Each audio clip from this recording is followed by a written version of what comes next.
Good afternoon, everyone. It's an honor to be here. My name is Panuakdet Suwannatat. I'm a researcher at KMUTT, King Mongkut University of Technology, Thonburi.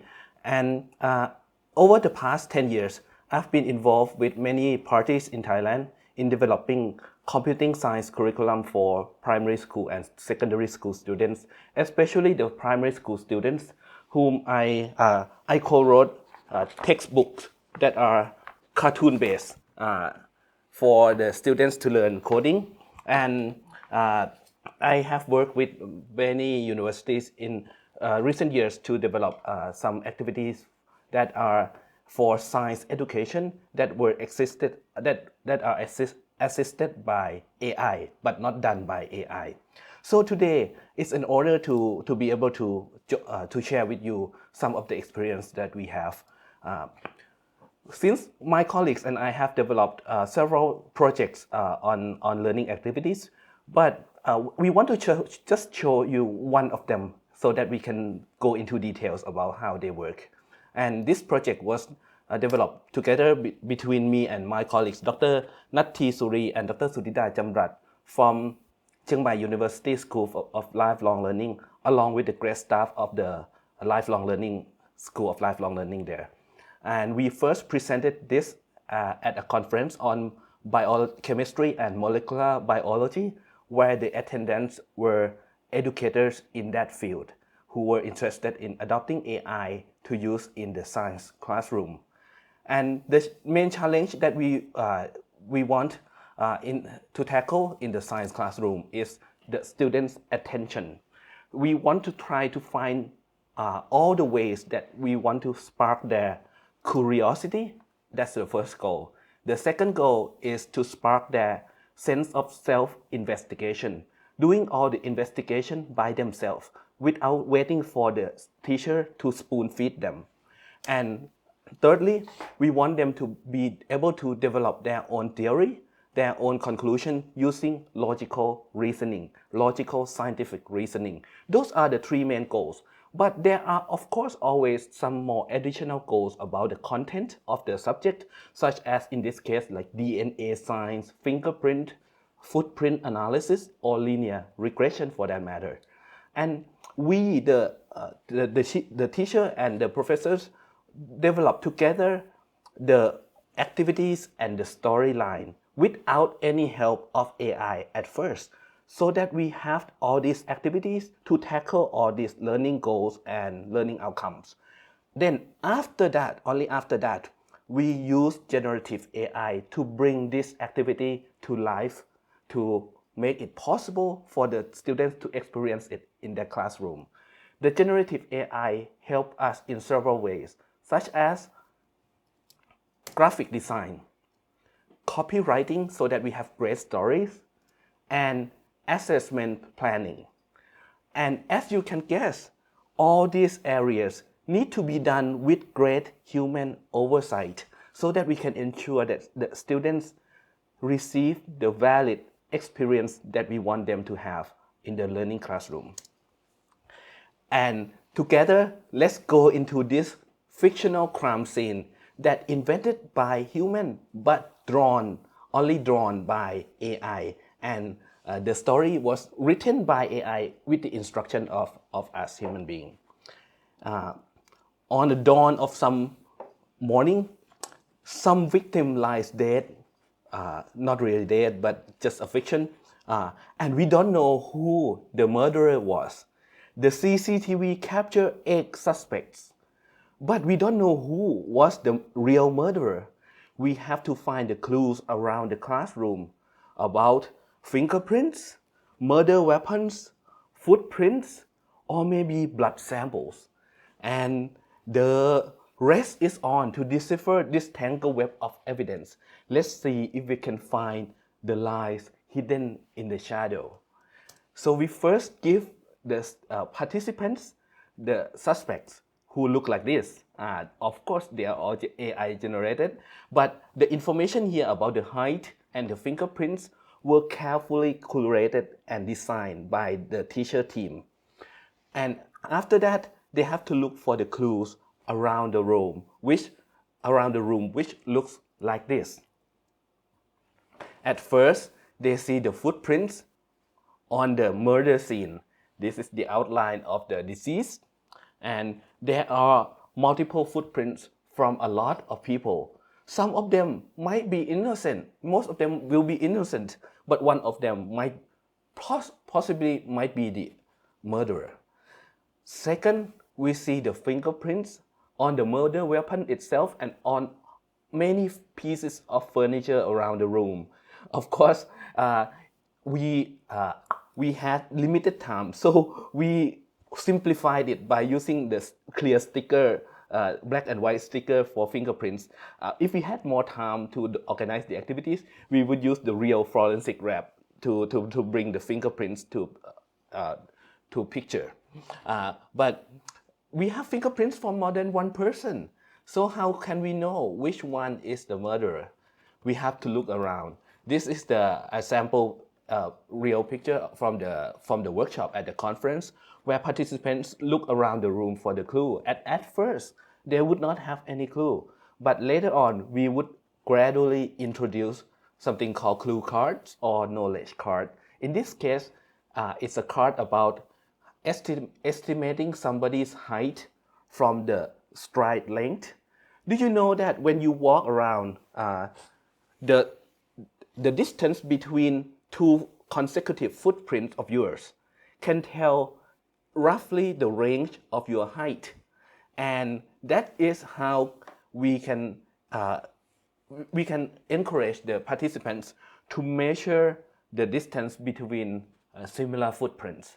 And after that, how can we know the height of the suspect?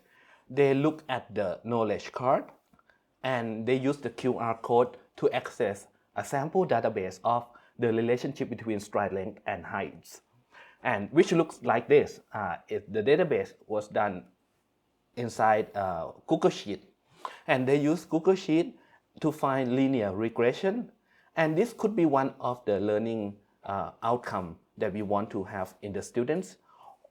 And additionally, we can encourage the students to use their own generative AI of their choice to help with doing the linear regression, just a simple linear regression without any fancy equation at all, to find the relationship between the sample points in the sample data, and then we use that trend line to predict the suspect height. But to make it more challenging, they will not get the height in just a single number, but rather in a range of possible values of heights, so that they can rule out some of the suspects that are too tall or too short, and there will be a few of them in between. After that, they walk around the room, and some people may not be in the same place at all. They may look at different stations.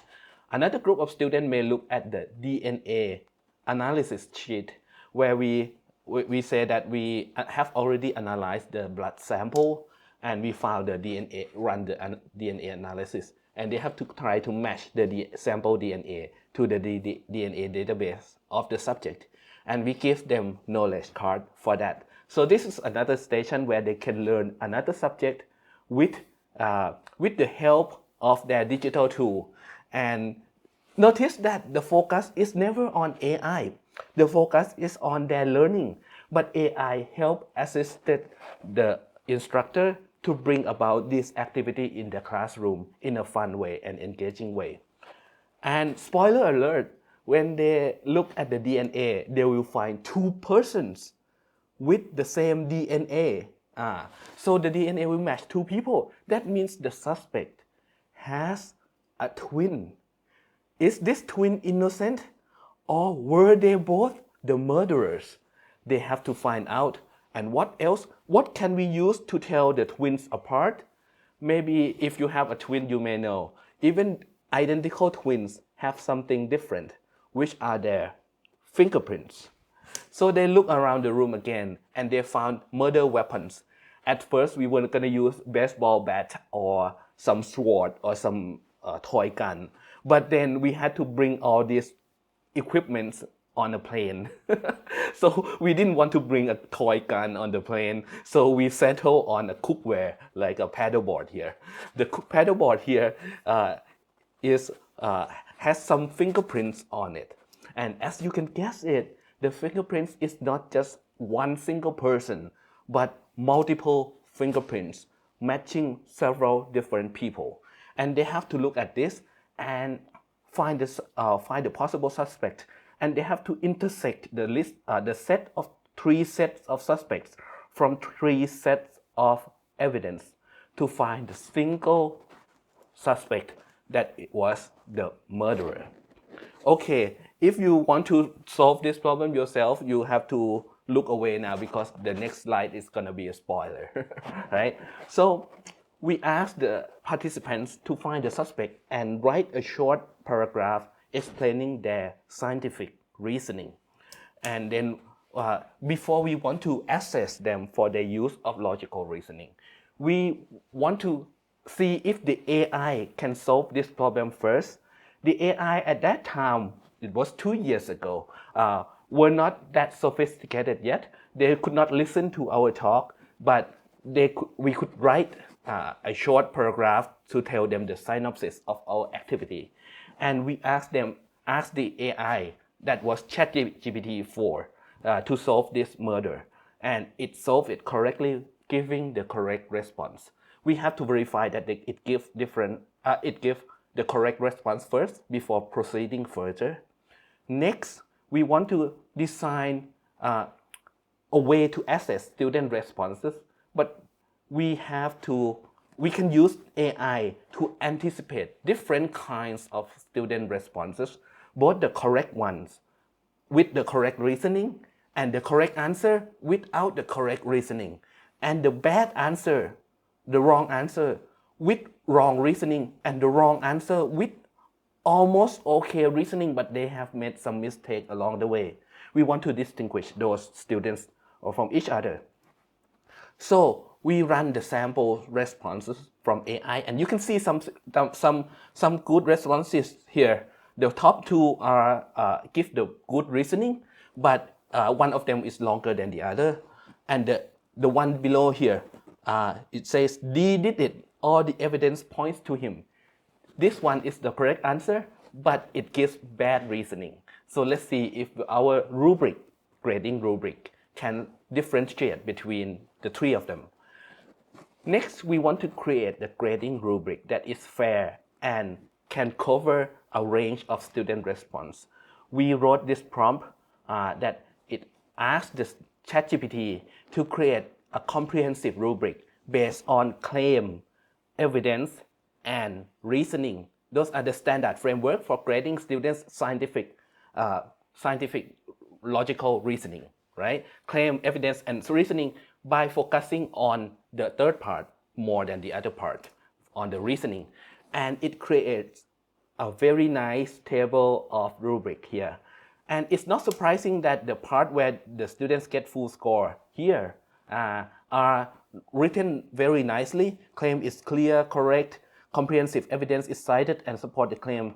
And for the reasoning, excellent reasoning expertly connect all relevant evidence to the claim. This is not surprising, but the surprising thing is that generative AI is very good at scaling the rubric to the students who are almost there, but in the middle, not quite bad, but not perfect yet. Such as if the student get 1 point for evidence, that means the student give an evidence is mentioned but is incorrect or irrelevant or too vague. But if they want to get 2 points, they have to give correct evidence, but it might be incomplete. But if they give complete evidence, then they get the full 3 points for the evidence part. So next, we want to do the grading. We synthesized some students' responses and we hand wrote them a little more so that we have a wider range. And we wrote this prompt that asks AI to grade the students by putting the result in the table along with some constructive feedback. Remember, we must review all the feedback on all the scores before we give back to the students, and let's see if they did a good job. For the part where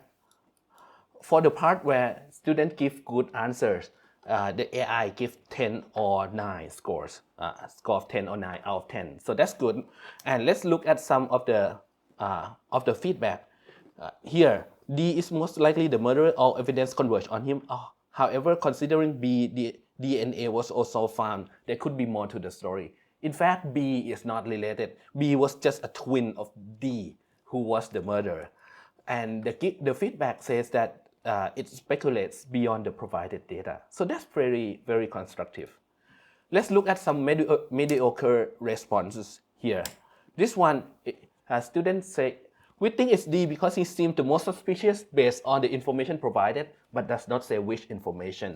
So it's a correct suspect, but lacks evidence. So that's a very good feedback. So let's see some bad response from the students, like student that shows some misunderstanding. For example, this one, my hunch tell me it's D, it's definitely him, grab him without giving any reason. The second one say that, it's complicated, you don't want to punish the wrong guy, let everyone go, peace. So this one was peaceful. And the third one says everyone is guilty, punish them all. This one is angry, right? So the feedback is very harsh. You can see that it's based on intuition rather than evidence. It does not address the question, or it's irrelevant. Wow, that's quite harsh. We don't want the students to cry in the science classroom and never come back. So we asked the generative AI to modify the feedback and give some upbeat encouragement. So now the same response from the students, we get the same score, but different feedback saying, you've got intuition, let's try again. If you want to let everyone go, that's a peaceful approach. But now you have potential, try to find it again. And if the student wants to punish everyone, it says the bold statement, that's a bold statement, but try again. I know you can uncover the truth. So this gives students a lot of positive encouragement to try again and work harder to solve the problem. I want to end this talk by referring to a report by UNESCO in AI in education that says the appropriate use of generative AI is we have to start by asking whether the output must be correct. If no, then we can use it, right? No, it doesn't matter.